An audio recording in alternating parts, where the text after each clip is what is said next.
പെരിന്തൽമണ്ണയിൽ സ്വർണ്ണ വ്യാപാരികളെ ആക്രമിച്ച് 3.5 കിലോ സ്വർണം കവർന്നത് കേരളത്തിൽ ഒറ്റപ്പെട്ട സംഭവമല്ല. 2 മാസങ്ങൾക്കിടെ ഇത്തരത്തിൽ നടക്കുന്ന മൂന്നാമത്തെ സംഭവമാണിത്. നടു റോഡിൽ കവർച്ചാ സംഘം വിളയാടുന്നത് ആശങ്കപ്പെടുന്ന സാഹചര്യം ഉണ്ടാക്കുന്നു. കേരളത്തിൽ സമാന സംഭവങ്ങളിലേക്ക് നമ്മളൊന്ന് ക്യാമറ ചലിപ്പിക്കുന്നു.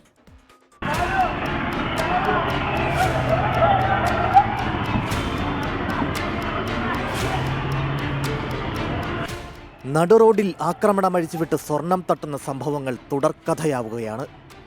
അതിൽ ഏറ്റവും പുതിയതാണ് പെരിന്തൽമണ്ണയിൽ ജ്വല്ലറി ഉടമയെ ആക്രമിച്ച് 3.5 കിലോ സ്വർണം കവർന്നത്.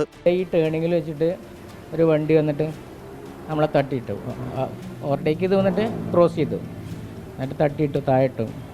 അപ്പോൾ ഇടുന്നതിന് ഒരു എന്താ സാധനം കയ്യിലറിയില്ല, അത് വെച്ചിട്ട് മൂക്കിനിട്ടിച്ചു, അവൻ്റെ ചുണ്ടിലിട്ടിച്ചു.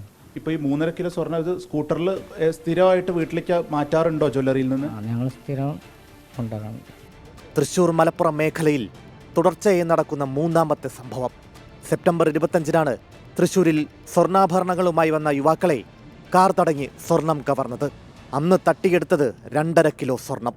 കോയമ്പത്തൂരിലെ ആഭരണ നിർമ്മാണശാലയിൽ നിന്ന് 2 കിലോ 600 ഗ്രാം ആഭരണവുമായി കാറിൽ വന്ന ഇവരെ ഇന്നോവ കാറുകളിലെത്തിയ അക്രമി സംഘം കുതിരാൻ കല്ലിടുക്കിൽ തടയുകയായിരുന്നു. തുടർന്ന് മാരകായുധങ്ങൾ ഉപയോഗിച്ച് കാർ തല്ലിത്തകർത്ത് സ്വർണം കവർന്നു.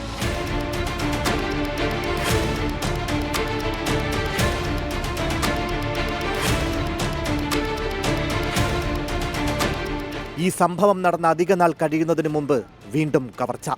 KSRTC ബസ്സിൽ യാത്ര ചെയ്ത ജ്വല്ലറി ജീവനക്കാരന്റെ കയ്യിൽ നിന്നും 1 കോടി രൂപയുടെ സ്വർണം മോഷ്ടിച്ചു. കോഴിക്കോട് നിന്ന് അങ്കമാലിയിലേക്ക് വന്ന KSRTC ബസ്സിലാണ് മോഷണം നടന്നത്. സ്വർണം വാങ്ങാനെന്ന വ്യാജേന സ്വർണ്ണത്തൊഴിലാളികളെ വിളിച്ചു വരുത്തി 600 ഗ്രാം സ്വർണം കവർന്ന സംഭവവും ഉണ്ടായി.